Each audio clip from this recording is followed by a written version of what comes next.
Heart beat scan ఒక్క second లోనే world class 640 slice CT scan ఇప్పుడు మీ విస్టా ఇమేజింగ్ బంజారా హిల్స్ లో.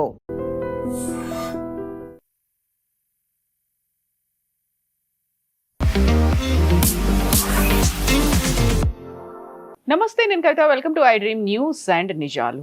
మేక్ అమెరికా గ్రేట్ అగైన్ అనేటువంటి నినాదంతో ట్రంప్ మరోసారి అమెరికా ప్రతాపాన్ని చూపించబోతున్నారు. ఇరాన్ని అతి త్వరలో తేల్చుకోండి, లేకపోతే అసలేమీ మిగలదు అనేటువంటి క్యాప్షన్ కూడా. ఇరాన్ ముందు 5 ప్రతిపాదనల్ని డొనాల్డ్ ట్రంప్ పెట్టాడు. అదే 5 ప్రతిపాదనల్ని ఇరాన్ తిప్పికొడుతూ తను ఇంకొక 5 ప్రతిపాదనల్ని అమెరికా ముందుంచింది. ఇది ఎప్పుడు క్లోజ్ అవుతుంది, నిజంగానే ఒక కంక్లూడింగ్ పాయింట్ అనేది ఉంటుందా లేదా? మనతో పాటుగా ఉన్నారు సీనియర్ జర్నలిస్ట్ సురేష్ కొచ్చతిరి గారు. సార్ నమస్తే. సో ఇప్పటికి ఆల్మోస్ట్ 80 days అవుతోంది. ఒక స్టాండ్ స్టిల్ సిచ్యువేషన్ ఉంది. కాకపోతే ప్రపంచంలో అంత క్రైసిస్ అనేది కనిపిస్తూ ఉన్నప్పుడు హార్ముజ్ స్ట్రైట్కి సంబంధించి ఇరాన్ అండ్ అమెరికా రెండు అదే లాగర్ హెడ్స్ అంటారు, అలాంటి సిచ్యువేషన్లో ఉన్నాయి అంటే నెక్స్ట్ ఏం జరుగుతోంది సార్? నిన్న రాత్రి president Trump and Israeli prime minister Benjamin Netanyahu 30 నిమిషాలు మాట్లాడారు. బహుశా ఒక ప్లాన్ డిస్కస్ చేశారు. ఆపరేషన్ స్లెడ్జ్ హ్యామర్, ఇది అమెరికా వైపు నుంచి ఉన్న పేరు. ఎందుకంటే వాళ్ళ ఒక యుద్ధం అయిపోయింది, ఎపిక్ ఫ్యూరీ ఈజ్ ఓవర్. కానీ ఇజ్రాయెల్ ఇంకా రైజింగ్ లైన్ ఆపలేదు, వాళ్ళు సీజ్ ఫైర్ చెప్పలేదు వాళ్ళు ఇక్కడ. సో ఇజ్రాయెల్ కూడా మొదలు పెడతారు. ప్రాబ్లం ఎక్కడ వచ్చిందంటే, ఒకటి అమెరికా దగ్గర ఆయుధాలు లేవు. వాళ్ళు ఉన్న పేట్రియట్ మిసైల్స్ కానీ థాడ్ కానీ ఈవెన్ చాలా మటుకు వాళ్ళ లోవర్ ఎండ్ మిసైల్స్ కూడా వాడుకున్నారు. క్రూజ్ మిసైల్స్ చాలా వాడుకున్నారు. ఇప్పుడు వాళ్ళ దగ్గర ఆయుధాలు కొంచెం తక్కువ పడ్డాయి. దానికోసం వాళ్ళు ఈ 2-3 వారాలు వెయిట్ చేసి కావాలంటే ఆయుధాలు తెప్పించుకున్నారు. మీకు గుర్తుంటుంది, తైవాన్ కొన్ని ఆయుధాలు పంపించాలండే అవును పోయిన వారం, అది కూడా ఆపెట్టారు. Not because of any China reason, దానికి కారణం ఇది. ఇప్పుడు యూఎస్కి అర్జెంటుగా ఆయుధాలు కావాలి, దానికి ఉన్న వాళ్ళ దగ్గర ఆయుధాలు తక్కువ పడ్డది. సో దాన్ని ఇప్పుడు రిలీజ్ చేశారు మొన్న. సో బహుశా ఇంకొక 24 గంటల లోపల ఇరాన్ మీద ఒక పెద్ద అటాక్ జరగబోతుంది. దానికి 2-3 మేజర్ కారణాలు ఉన్నాయి. ఒకటి, 5 ప్రతిపాదనలు అక్కడ ఇక్కడ పంపిస్తున్నా, అదేం కాదు. అది nothing is will happen. Because Iran అడుగుతుంది, యూఎస్ ఇస్తున్న రెండు వైపు నుంచి డిఫరెంట్ ప్రపోజల్స్ అనమాట. ఇరాన్ ఏమో మేము న్యూక్లియర్ వెపన్స్ ఆపము, ఎన్రిచ్మెంట్ ఆపము, మేము మీకు 400 కిలోలు మా యురేనియం మీకు ఇవ్వము, మా దగ్గరే ఉంటుందని అన్నీ చెప్తారు. అదే టైంలో మాకు మా మీద చేసిన డెమాలిషన్స్ కానీ మా మీద చేసిన బాంబింగ్లో డబ్బులు ఇవ్వాలి దానికన్నా. US said nothing doing. మా అసెట్స్ రిలీజ్ చేశారు, నథింగ్ డూయింగ్ అన్నారు. సో ఇరాన్ ఏం అడిగారు, యూఎస్ నో అని చెప్పారు. అదే టైంలో యూఎస్ అడుగుతుందా కూడా ఇరాన్ నో అంటున్నారు. కానీ మీరు చెప్పిన మాటకి strait of Hormuz big point. So నిన్న ఒక మేజర్ టర్నింగ్ పాయింట్ వచ్చింది, అది మీడియాలో రిపోర్ట్ చేయలేదు. Iran senior security council chairman నిన్న ఒక కొటేషన్ ఇచ్చాడు. అంటే మన దాంట్లో సుపారీ అంటారు మనం. President Trump, Benjamin Netanyahu and chief of staff admiral Caine, వీళ్ళు ముగ్గురిని, అంటే సెంట్కామ్ చీఫ్ ఆయన్ని, వీళ్ళ ముగ్గురిని చంపాలని చెప్పేసి ఒక సుపారీ ఇచ్చారు. చాలా పెద్ద అమౌంట్ అది. సో వీళ్ళ ముగ్గురిని, ఎందుకంటే వాళ్ళ సుప్రీం లీడర్ ఖమెనీని చంపిన మనుషులు వీళ్ళ ముగ్గురు. సో వీళ్ళ మీద చర్యలు ఉండాలి, ఎవరు చేస్తారో వాళ్ళకి ఇన్ని కోట్లు, ఐ థింక్ 500 కోట్లు ఎంతో ఇస్తున్నారు. చాలా పెద్ద అమౌంట్ అది. ఇది యుఎస్ నోట్ చేసుకున్నారు, కానీ ఇంటర్నేషనల్ మీడియాలో ఇది ఎక్కువ రాలేదు. అమెరికన్ మీడియాలో వచ్చింది, ఇజ్రాయేలీ మీడియాలో వచ్చింది, కానీ అరబ్ మీడియాలో ఎక్కడ దీని గురించి మాటలు రావట్లేదు బయట. సో బహుశా that was the last straw on the camels back అంటారు. యుఎస్కి ఇప్పుడు ఒక ఎక్స్క్యూజ్ వచ్చేసింది, మా మీద వీళ్ళు కావాలని చెప్పి ఒక కొటేషన్ ఇచ్చారు, మాకు సుపారీ ఇచ్చారు మా లీడర్స్ మీద, మా ప్రెసిడెంట్ మీద, ఇజ్రాయేలీ ప్రైమ్ మినిస్టర్ మీద, అండ్ అది కాకుండా సెంట్కామ్ చీఫ్. సో డెఫినెట్గా అమెరికా రియాక్ట్ అవుతారు. ఎందుకంటే ప్రెసిడెంట్ ట్రంప్కి ఇప్పుడు తెలిసిపోయింది ఈ టాక్స్ అనేది ఎక్కడ వెళ్ళదు. పాకిస్తాన్ ఏం చేశారంటే ఇరాన్ వైపు నుంచి టైం 1 వారం, 2 వారాలు, 3 వారాలు పోస్ట్పోన్ చేసుకుని పోయారు. ఏం కాలేదు. ఈ యుద్ధం అదే రోజు ఎప్పుడు ఆపారు, అదే రోజు చేసుకుంటే బాగుంటుండే, కానీ చేసిన చాలా పెద్ద తప్పని ఇప్పుడు తెలిసిపోయింది ప్రెసిడెంట్ ట్రంప్కి. అది కాకుండా ఇంకోటి, నిన్న యుఏఈ న్యూక్లియర్ ప్లాంట్ మీద ఇరాక్ నుంచి బహుశా ఒక అటాక్ జరిగింది. ఇరాన్ నుంచి రాలేదు అది మిసైల్స్, ఇరాక్ వైపు నుంచి వచ్చింది. ఈవెన్ సౌదీ అరేబియా మీద కూడా అటాక్ జరిగింది నిన్న. దాంట్లో ఇరాక్ న్యూక్లియర్ ప్రాజెక్ట్ పక్కన ఒక జనరేటర్ మీద కొట్టారంట. IAEA, that is international atomic energy agency, వాళ్ళు రేడియేషన్ మానిటర్ చేస్తారు. వాళ్ళు అన్నారు as of now this no radiation. So బహుశా అది మెయిన్ ప్లాంట్కి ఎఫెక్ట్ కాలేదు, కానీ జనరేటర్ ఒకసారి ఆగిపోతే కూలింగ్ ఆగిపోతుంది మెయిన్ టవర్లో, which is a dangerous thing. Melt down జరగవచ్చు, చెర్నోబిల్లో జరిగినట్లు జరగవచ్చు. సో అందరూ భయపడ్డారు, చుట్టుపక్కల అన్ని దేశాలు భయపడ్డారు. ఇప్పుడు ఈవెన్ సౌదీ అరేబియా కండెమ్ చేశారు. ఎందుకంటే దీని impact Iraq nuclear plant, UAE nuclear plant, UAE మీద ఒక్కటే కాదు, చుట్టుపక్కల ఒక 500 కిలోమీటర్ దాకా అన్ని దాని మీద ఇంపాక్ట్ ఉంటుంది. సో ఇమీడియట్గా ఇప్పుడు ఒక యాక్షన్ తీసుకోబోతున్నారు. బహుశా యుఏఈ కూడా దీంట్లో దిగుతారు యుద్ధంలో. సౌదీ అరేబియా కూడా చేయొచ్చు, ఎందుకంటే వాళ్ళ మీద immediate as soon as US bombing మొదలు పెడతారో ఇమ్మీడియట్గా ఇరాన్ అండ్ ఇరాక్, ఇప్పుడు ఇరాన్ కన్నా ఎక్కువ ఇరాక్ నుంచి మిసైల్స్ వస్తున్నాయి. ఇరాక్లో ఉన్న షియా గ్రూప్స్ ఉన్నాయి, వాళ్ళు ఫైర్ చేస్తున్నారు ఇప్పుడు. సో అమెరికన్ అసెట్స్ మీద కూడా దాడి జరగవచ్చు. సో నెక్స్ట్ 24 hours చాలా క్రూషియల్గా ఉండిపోతుంది. ఆపరేషన్ స్లెడ్జ్ హ్యామర్ ఎప్పుడు ఎట్లా ఎక్కడ మొదలు పెట్టాలని ప్రెసిడెంట్ ట్రంప్ డిసైడ్ చేస్తారు. Netanyahu is ready. ఆయన సెక్యూరిటీ కౌన్సిల్ మీటింగ్ జరిగింది నిన్న, యాజ్ వీ స్పీక్. ఒక 3 గంటల ముందు ఒక సెక్యూరిటీ కౌన్సిల్ మీటింగ్ జరిగింది. వాళ్ళ defence minister, chief of staff వీళ్ళందరూ ఉన్నారు. సో బహుశా it is not an entire cabinet, it is only security council. So దాంట్లో చాలా క్లియర్. సో బహుశా as we speak Indian time ఒక ట్యూస్డే మార్నింగ్ కల్లా ఏదో ఒకటి పెద్ద అటాక్ జరగవచ్చు. And this will be a fight to the finish. ఎందుకంటే తెలిసిపోయింది ప్రెసిడెంట్ ట్రంప్కి ఇంకా ఇది ఎక్కడ ఆగదు, ఇది ఓన్లీ టాక్ అని చెప్పి పాకిస్తాన్ ఆడిన పెద్ద ఒక గేమ్ ఇది, ఇంకా దీన్ని ఆపలేరు ఎక్కువ రోజులు అని చెప్పి డిసైడ్ చేయబోతున్నాను. కాకపోతే ఇప్పుడు మళ్ళీ చర్చల కోసం భారత్ లాంటి కంట్రీస్ కూడా ఇంటర్వ్యూన్ అవుతే బాగుంటుందేమో అనేటువంటి అనాలిసిస్లు ఇవన్నీ కూడా వినిపిస్తున్నాయి. ఆ తర్వాత యునైటెడ్ నేషన్స్లో కూడా దీనికి సంబంధించినటువంటి ఒక ప్రస్తావనని భారతదేశం తీసుకొచ్చింది. మన దగ్గర కూడా క్రైసిస్ మొదలైంది అనుకున్నప్పుడు ప్రపంచ దేశాల్లో ఒక కదలిక అనేది రావాల్సి ఉండే, అంతలా రాలేదు. ఎక్కడికక్కడ వాళ్ళ క్రైసిస్ని ఫేస్ చేస్తూ ముందుకెళ్తున్నారు, అడ్జస్ట్మెంట్లు అవుతున్నాయి. కానీ మెయిన్ ఏదైతే అక్కడ ఇష్యూ అనేది ఉందో దాన్ని సార్ట్ అవుట్ చేయడానికి ముందుకెందుకు ఎవరు కదలట్లేదు అసలు? దానికి చాలా కారణాలు ఉన్నాయి. ఒకటి, ఇరాన్ ఏం చేస్తారో అని ఒక భయం ఉంది అందరికీ, especially Kuwait, Bahrain, Qatar. Saudi Arabia కొంచెం దూరం ఉంది, యుఏఈ కూడా కొంచెం దూరం ఉంది. సో ఈ దేశాలు, ఈ పక్కనున్న 3 చిన్న దేశాల మీద మ్యాక్సిమం అటాక్స్ జరగవచ్చు నెక్స్ట్ 24 hours. అదొక భయం ఉంది. స్ట్రెయిట్ ఆఫ్ హార్మూజ్ ఓపెన్ చేయడం అన్నిటికంటే పెద్ద ప్రయారిటీ. అది ఓపెన్ చేయాలంటే యుఎస్ నేవల్ అసెట్స్ అటాక్ చేయాల్సి వస్తుంది. అది ఎక్కడ గల్ఫ్ ఆఫ్ ఒమాన్లో ఉన్నారు.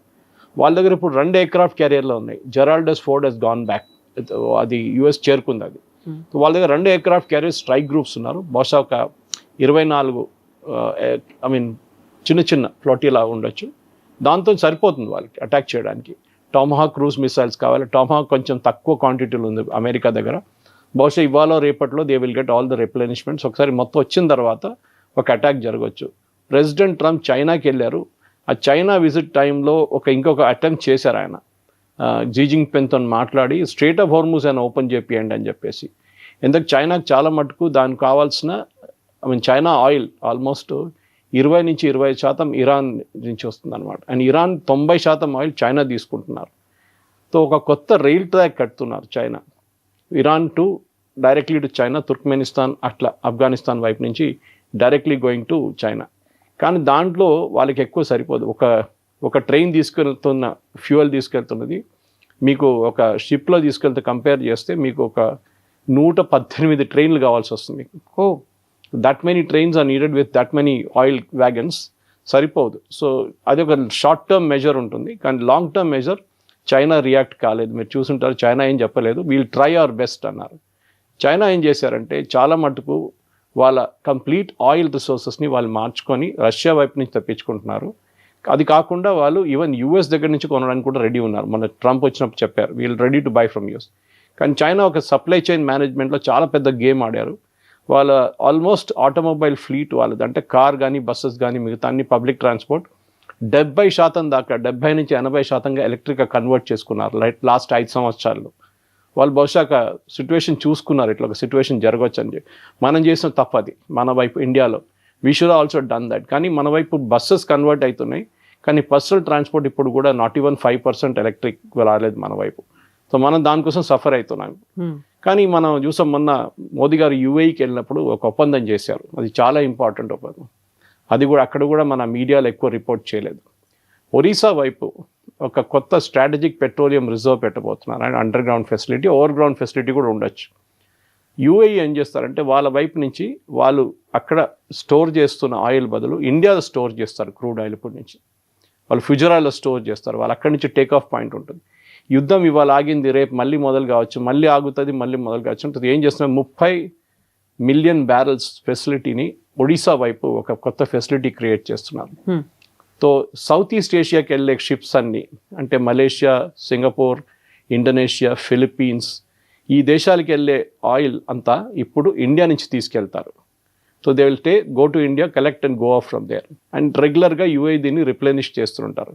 మనకు కూడా కావాల్సింటే అప్ టు 5 మిలియన్ బ్యారెల్స్ మనం దాని నుంచి తీసుకోవచ్చు. బెస్ట్ పార్ట్, దీనికి యూఏఈ రెంట్ కడతారు మనకి. ఓకే, మెయింటెనెన్స్ అండ్ రెంట్ మనకి ఇస్తారు. మనం వైపు నుంచి బహుశా ఇండియన్ ఆయిల్ దాన్ని మెయింటైన్ చేయబోతున్నారు కంప్లీట్గా. సో ఇదొక పెద్ద మూవ్. ఎందుకంటే మనం అనుకున్నది, మోదీ గారు వెళ్ళారు 3 గంటలు ఏం చేశారని చెప్పి. ట్రంప్ చైనాకి వెళ్ళారు, కానీ ఒక్క ఒప్పందం కూడా కరెక్ట్గా చేయలేదు. మోదీ గారు వెళ్ళినప్పుడు 7 ఒప్పందాలు చేశారు, 12 అని చెప్తున్నారు. దాంట్లో 5 సీక్రెటివ్ ఉన్నాయి, డిఫెన్స్ ప్యాక్స్ ఉండొచ్చు అది. సో ఇండియా వైపు నుంచి ఒక డిఫెన్స్ అవుట్ పోస్ట్ యూఏఈలో మెయింటైన్ చేయబోతున్నారు ఈ యుద్ధం అయినాక. బేసిక్లీ నేవల్ అవుట్ పోస్ట్ ఉండొచ్చు. అది కాకుండా ఒక చిన్న యాంటీ మిసైల్ థ్రెట్ కోసం ఒకసారి ఇజ్రాయెల్ అక్కడి నుంచి జరిగిన తర్వాత ఇండియా ఇజ్రాయెల్ని రీప్లేస్ చేయబోతున్నారు. ఎందుకంటే మొన్న ఇరానియన్ ఫారెన్ మినిస్టర్ ఢిల్లీకి వచ్చినప్పుడు బ్రిక్స్ మీటింగ్లో పెద్ద గొడవ జరిగింది. ఒక రెజల్యూషన్ ఉండే, దీన్ని వ్యతిరేకించే అమెరికన్ అటాక్స్, కానీ దాన్ని చాలా మటుకు బ్రిక్స్ కంట్రీసే అపోజ్ చేశారు. ఆ రెజల్యూషన్ పాస్ కాలేదు. అప్పుడు ఇరాన్ చెప్పారు, యూఏఈ కూడా అదే మీటింగ్లో ఉన్నారు, యూఏఈ ఫారెన్ మినిస్టర్, ఆయనకు వార్నింగ్ ఇచ్చారు, మీరు ఇజ్రాయెల్ని మీ దగ్గర పెట్టుకుంటే మేము మిమ్మల్ని రిపీటెడ్గా కొడతాం మేము అని చెప్పేసి. సో దానికోసం నేను చెప్పాను, ఇప్పుడు యూఏఈ కూడా అటాక్ చేయవచ్చు. దీనికన్నా ముందు యూఏఈ అటాక్ చేశారు. ఓకే, అది మన చాలా రోజుల తర్వాత తెలిసింది, ఆల్మోస్ట్ 22 రోజుల తర్వాతనే దీని ఇన్ఫర్మేషన్ బయటకు వచ్చింది, that UAE also attacked Iran అని చెప్పేసి. సో బహుశా సౌదీ అరేబియా కూడా చేయవచ్చు ఇప్పుడు. కానీ బహ్రెయిన్, కువైత్ నేను చెప్పాను చూడండి, Qatar, they will not do. వాళ్ళకి భయం ఉంది, ఇరాన్ అంటే భయపడతారు వాళ్ళు కొంచెం. ఇది ఇప్పుడున్న పరిస్థితి, చాలా వాలటైల్ సిచ్యువేషన్ కవిత గారు. బహుశా యుద్ధం మొదలైనప్పుడు ఎట్లా ఉండే అదే సిచ్యువేషన్ తిరిగి వస్తున్నాం.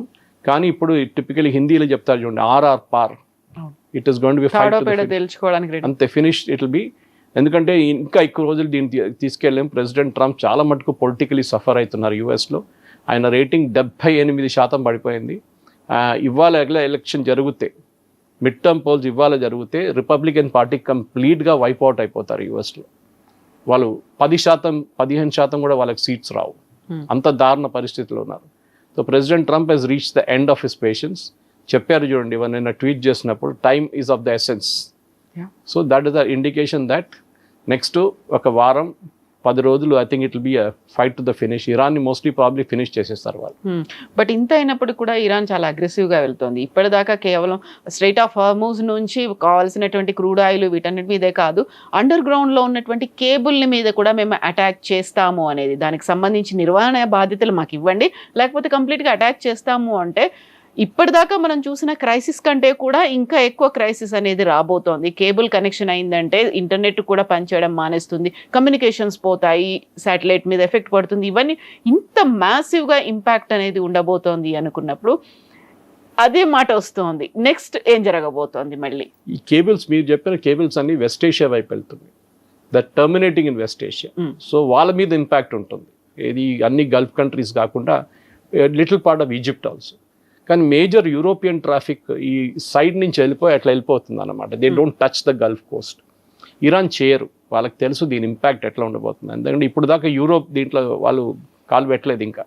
ఈవెన్ దో ఫ్రెంచ్ ఒక aircraft carrier, general de Gaulle aircraft carrier is there in middle east, British ship ఒకటి అక్కడ వచ్చింది మొన్న. సో బహుశా ఇప్పుడు వీళ్ళు కేబుల్స్ కటింగ్ అనేది ఇంటర్నేషనల్ లెవెల్లో చేయరు. It is not like blocking straight of Hormuz. ఎందుకు మీరు కేబుల్ కట్ చేస్తే దాన్ని రిపేర్ చేయడానికి చాలా టైం పడుతుంది. దాని ఇంపాక్ట్ మీరు చెప్పినట్ల నాట్ జస్ట్ టెలిఫోన్స్, శాటిలైట్, మిగతా అన్ని కనెక్టివిటీ పోతుంది కంప్లీట్గా. సో ఇరాన్ చేయరు దాన్ని, that will be considered a war crime. So వాళ్ళ మీద కూడా వాళ్ళకి ఇంపాక్ట్ తెలుసు, దాన్ని చేస్తే దాని ఇంపాక్ట్ ఎట్లా ఉండబోతుందని. కానీ ఇప్పుడు జరగబోయేది మెయిన్లీ ఇరాన్ దగ్గర ఉన్న ఆయుధాలు, వాళ్ళ దగ్గర ఉన్న మిసైల్స్ ఎంత ఉందని ఇప్పుడు యుఎస్ కూడా చాలా క్లారిటీ లేదు యుఎస్కి. కొంతమంది అంటున్నారు వాళ్ళు యుఎస్లో ఇంటెలిజెన్స్ డిపార్ట్మెంట్ వాళ్ళు బహుశా వాళ్ళ దగ్గర 30-40% ఇంకా ఉంది. మనం డిస్ట్రాయ్ చేసిన nuclear facilities, US first time bomb చేశారు లాస్ట్ ఇయర్లో, ఆపరేషన్ మిడ్ నైట్ హ్యామర్. అప్పుడు చేసిన దాంట్లో 60% డిస్ట్రాయ్ అయిందన్నారు, అది కాలేదు, 40% అయింది అంటున్నారు. అది కూడా అండర్ గ్రౌండ్లో ఉందంట. సో ఇప్పుడు ఒక కాంక్రీట్ యాక్షన్గా ఫస్ట్ బహుశా ఏం చేయబోతున్నారంటే ఇరానియన్ లీడర్షిప్ని తీసేస్తారు.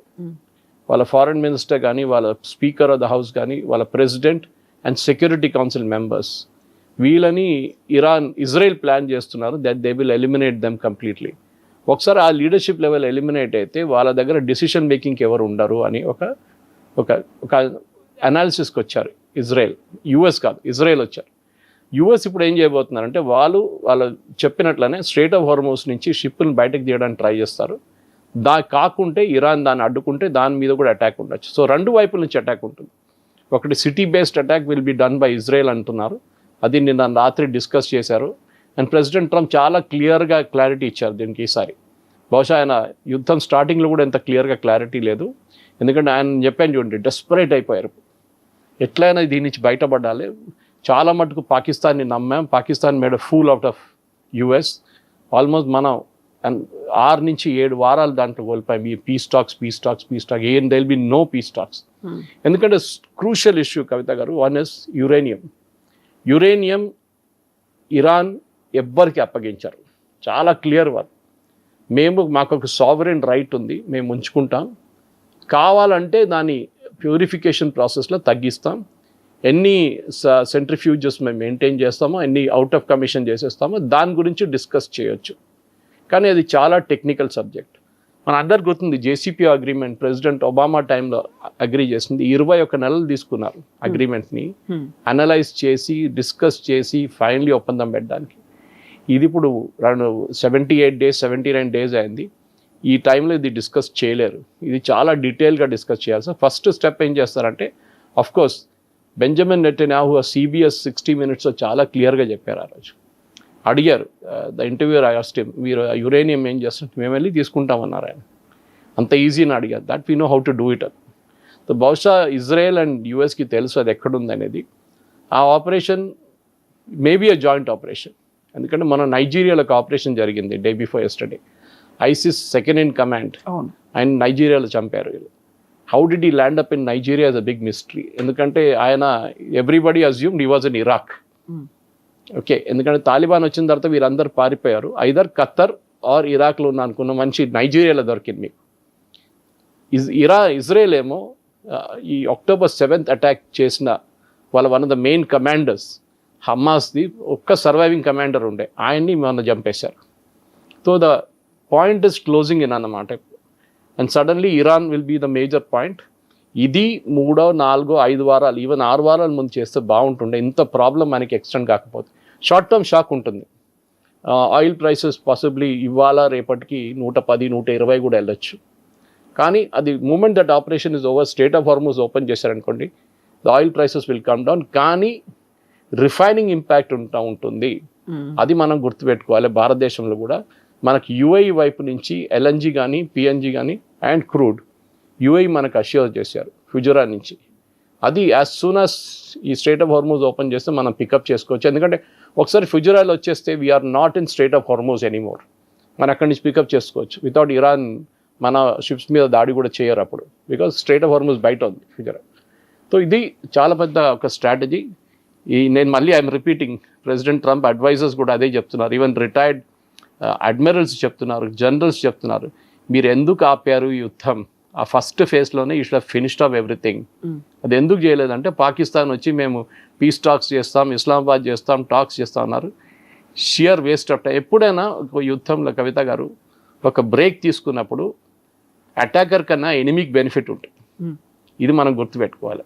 మన దగ్గర రాజశేఖర్ రెడ్డి గారు, I'm giving a very local equivalent, Rajasekhar Reddy గారు నక్సల్స్తోని చర్చలు జరిపారు హైదరాబాద్లో, మీకు గుర్తుంటుంది. రామకృష్ణ లాంటి వాళ్ళు ఓవర్గ్రౌండ్ వచ్చారు. ఏం జరిగింది దాని తర్వాత? ఆ నెల పాటు వాళ్ళు కంప్లీట్గా వాళ్ళ ఆయుధాలు ఆర్గనైజ్ చేసుకున్నారు, వాళ్ళ కమాండ్ సిస్టమ్స్ అంతా రీఆర్గనైజ్ చేసుకున్నారు. ఇమ్మీడియట్గా వైలెన్స్ పెరిగింది ఆ టాక్స్ కాగానే. అది ఇది సేమ్ థింగ్ ఇక్కడ కూడా జరిగింది. ఇరాన్తో ఇదే జరుగుతుంది.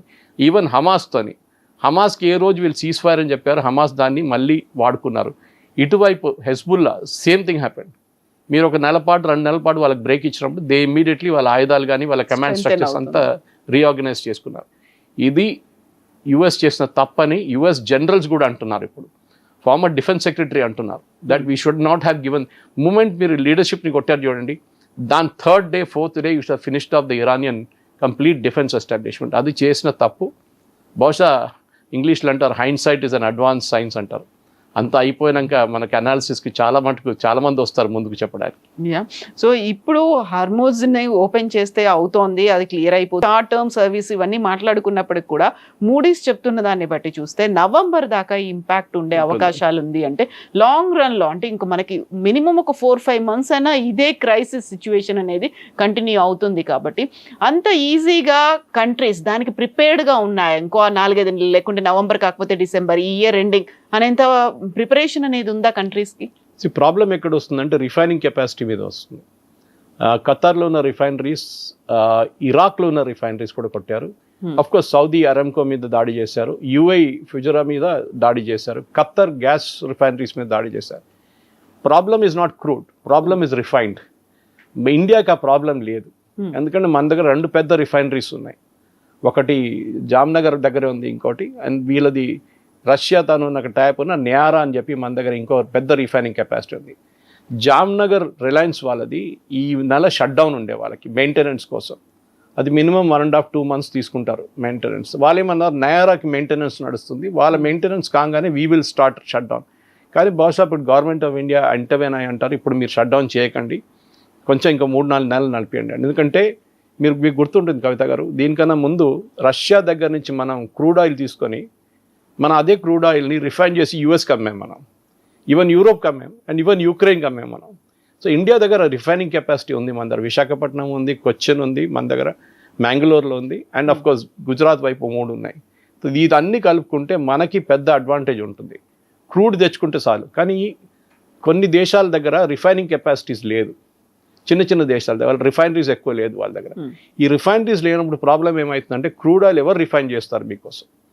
రిఫైన్ చేయాల్సింది అట్ సోర్స్ ఓన్లీ చేయాల్సి వస్తుంది అనమాట. మీరు అక్కడి నుంచే పెట్రోల్ డీజిల్ తీసుకురావాల్సి వస్తుంది.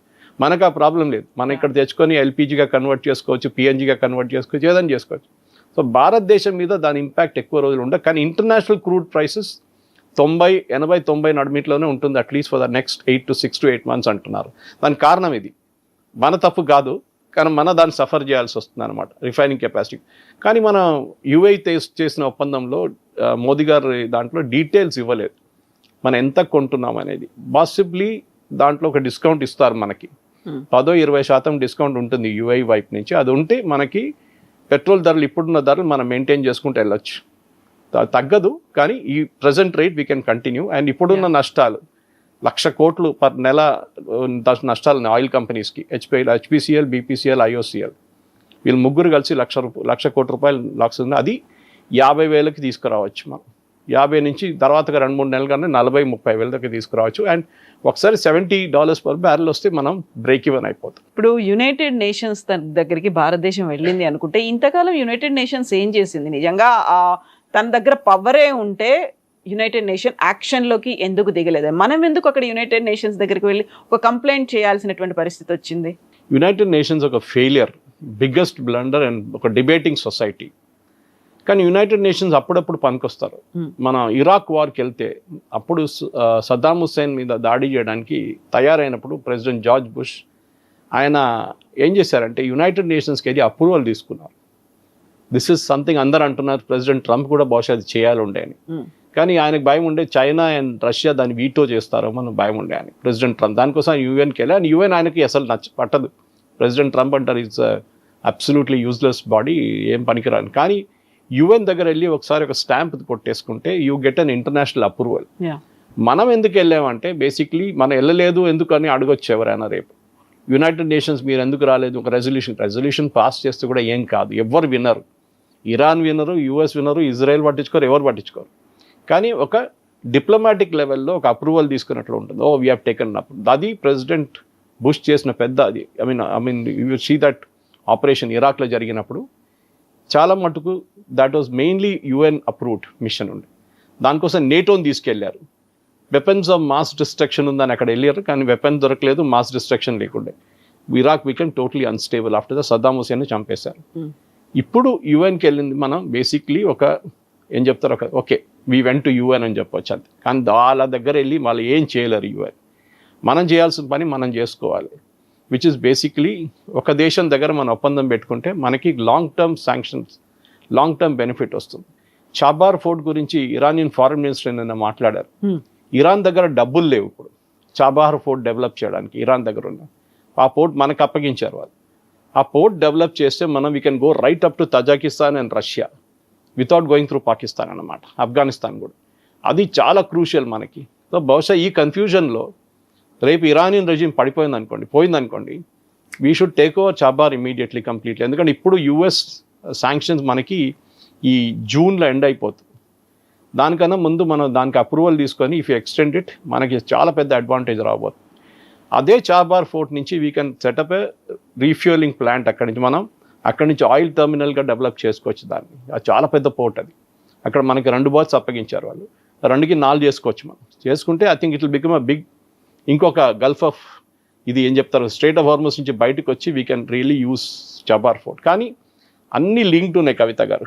మీరు అడిగిన ప్రశ్నకి స్టార్టింగ్ నుంచే ఇది first US bombing, Israel bombing, okay fine, దాని leadership elimination. Next strait of హార్మస్లో 1500 షిప్స్ అక్యుములేట్ పడి ఉన్నాయి. That is lying near the Persian gulf. దీని అన్నింటి బయటికి తీసుకురావాలి. దాంట్లో ఉన్న మెరైనర్స్ కానీ దాంట్లో ఉన్న సీమెన్ కానీ వాళ్ళకి ఫుడ్ లేదు, నీళ్ళు లేదు, ఎక్కడ కష్టపడుతున్నారు వాళ్ళు.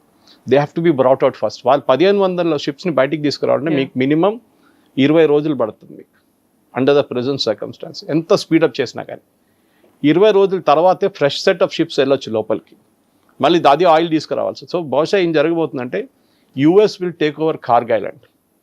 వాళ్ళ కమాండోస్ని దింపుతారో స్పెషల్ ఫోర్స్ని దింపుతారో. అది చేసిన తర్వాత రీఫ్యూల్ అక్కడి నుంచి ఫ్యూయలింగ్ స్టార్ట్ చేస్తారు ఇరాన్ నుంచి, దట్ ఈస్ కార్గ్ ఐలాండ్ నుంచి. దాంతో ఆయిల్ ప్రెషర్ చాలా మటుకు తగ్గిపోతుంది, ఆయిల్ సప్లై ఇంక్రీజ్ అవుతుంది నెక్స్ట్ ఒక నెల పాటు. ఇదంతా లింక్డ్ ఇస్ ఫస్ట్ బాంబింగ్. ఆ బాంబింగ్ జరిగితే ఆపరేషన్ స్లెడ్జ్ హ్యామర్ స్టార్ట్ అయితేనే మిగతా అన్ని స్టెప్ బై స్టెప్ ఫాలో అవుతుంది అనమాట. ఇప్పుడు బాంబింగ్ అయింది, హర్ముజ్ క్లోజ్ అయిపోయింది, ఎక్కడికక్కడ స్టాండ్ స్టిల్ సిచ్యువేషన్ ఉంది, ఆ తర్వాత ఇంటర్నెట్ కేబుల్స్ మీద ఎఫెక్ట్ పడుతుంది అనుకున్నప్పుడు చుట్టూ ఉన్నటువంటి ఎన్విరాన్మెంట్ మీద కూడా, ఎకలాజికల్ సిస్టమ్ మీద, అక్కడ ఉన్నటువంటి సీ మీద, ఓషన్స్ మీద, వీటన్నిటి మీద ఎఫెక్ట్ పడుతోంది.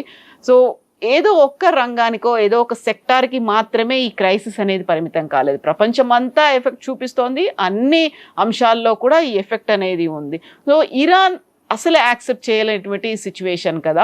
కరెక్ట్. ఇరాన్ మనం ఇప్పుడు డిస్కస్ చేసినట్టు ఫస్ట్ ఐ థింక్ 3-4 వారాల తర్వాత మనం చెప్పాం ఒకసారి కార్గ్ ఐలాండ్ ఫుల్ అయితే ద బ్యాక్ ఫ్లో స్టార్ట్ అవుతుందని చెప్పాం. లేకుంటే మన ఓవర్ హెడ్ పైప్ లాగా మన ఇంట్లో ఉన్న ట్యాంక్ లాగా నీళ్ళు బయటకి ఇచ్చేస్తాం. And that is exactly what Iran did. వాళ్ళు ఇప్పుడు ఆయిల్ ఎక్సెస్ ఆయిల్ వాళ్ళ షిప్లో వాళ్ళు సీలో వేడేస్తున్నారు. కానీ వాళ్ళకు కూడా అదే ప్రాబ్లం ఉంది. స్ట్రేట్ ఆఫ్ హార్మజ్ అనే ఆయిల్ పంపించే ఒక రూట్ ఒకటే కాదు, ఇరాన్లో ఉన్న చాలా మట్టుకు ఫిషర్మెన్ వాళ్ళ లైఫ్ దాని మీద డిపెండెంట్ ఉంది. సో మీరు ఒకసారి పొల్యూట్ చేస్తే మీ వైపే ఉన్న ఫిషెస్ కానీ ఎన్వైరన్మెంటల్ డిజాస్టర్ జరగవచ్చు. రేపు మీరు దాన్ని వాడుకోలేరు. నెక్స్ట్ ఒక 10-15 సంవత్సరాల దాకా till the cleanup is done మీరు వాడుకోలేరు స్ట్రేట్ ఆఫ్ హార్మజ్. షిప్స్ వెళ్ళొచ్చు కానీ ఫిషింగ్ యాక్టివిటీ ఉండదు మీ దగ్గర, దోస్ తిరగలేరు అక్కడ. ఇది ఇరాన్ తెలుసు ఇది. So they are like an suicide mission. మేము పోతాం, మేము మిమ్మల్ని కూడా తోడు తీసుకెళ్తాం అనే ఒక యాటిట్యూడ్ ఉంది. కానీ మీరు చెప్పిన దాని ప్రకారం ఎస్, ఇది ఎప్పుడో ఒక కోర్స్ ఆఫ్ కరెక్షన్ రావాలంటే జరగలేదు. ఇరాన్ థ్రెటన్ చేస్తున్నారు. థ్రెటన్ చేసే కెపాసిటీ వాళ్ళకి లేదు. ఇది మనం గుర్తుపెట్టుకోవాలి. ఇరాన్ దగ్గర అంత కెపాసిటీ లేదు. ఇది ఇంగ్లీష్లో గేమ్ ఆఫ్ బ్లఫ్ అంటారు. మనం రమ్మీ ఆడుతున్నప్పుడు మన దగ్గర ట్రంప్ కార్డ్ ఉండదు, కానీ మనం ఎట్లా చూపిస్తాం అంటే మన దగ్గర అన్ని ట్రంప్ కార్డ్ ఉంది చూపించి ఆడుకుంటాం, అంత కాన్ఫిడెన్స్తో ఆడతాం. ఇరాన్ అదే గేమ్ ఆడుతున్నారు. All it takes is precise bombing. అది బెంజమిన్ నెటన్యాహు అదే రోజు చెప్పారు. ఏ రోజు సీజ్ ఫైర్ తీసుకొచ్చారో ఆ రోజు చెప్పారు, you are making a mistake, మీరు ఇరాన్కి బ్రీతింగ్ స్పేస్ ఇస్తున్నారు, పాకిస్తాన్ని నమ్మకూడదు అని ఇరాన్ వ్యతిరేకంగా అండ్ పాకిస్తాన్ వ్యతిరేకంగా బెంజమిన్ నెటన్యాహు డిఫెన్స్ మినిస్టర్ ఒక స్టేట్మెంట్ ఇచ్చారు. కానీ యూఎస్ పట్టించుకోలేదు. ప్రెసిడెంట్ ట్రంప్కి ఏమో చాలా బతుకు ప్రెషర్ ఉంది ఆయన మీద, పొలిటికల్ ప్రెషర్. ఒక వైపు నుంచి ఎట్లయినా ఇరాన్ ఒప్పందం చేయరు. Let us be very very clear about it. A agreement తీసుకొచ్చినా కూడా ఇరాన్ అగ్రీ చేయరు. బహుశా ఇంకా బాంబింగ్ చేస్తే చాలా మటుకు వాళ్ళ కంప్లీట్ లీడర్షిప్ వైపౌట్ అయితే వాళ్ళ నెక్స్ట్ జనరేషన్ లీడర్షిప్ బహుశా వచ్చి ఓకే వి సరెండర్, మీరు ఏం కావాలంటే చేసుకోండి, మాకేమైనా మెసేజ్ రిలీజ్ చేస్తే మేము మా దేశం డెవలప్ చేసుకుంటా అంటారు. దానికి పాసిబ్లీ ఒక నెక్స్ట్ జనరేషన్ లీడర్షిప్ రావాల్సి వస్తుంది ఇరాన్లో. అదే మన నెక్స్ట్ ఒక 2-3 వీక్స్లో అది జరుగుతుంది బహుశా. Yes, sir. Thank you so much, sir. Thank you.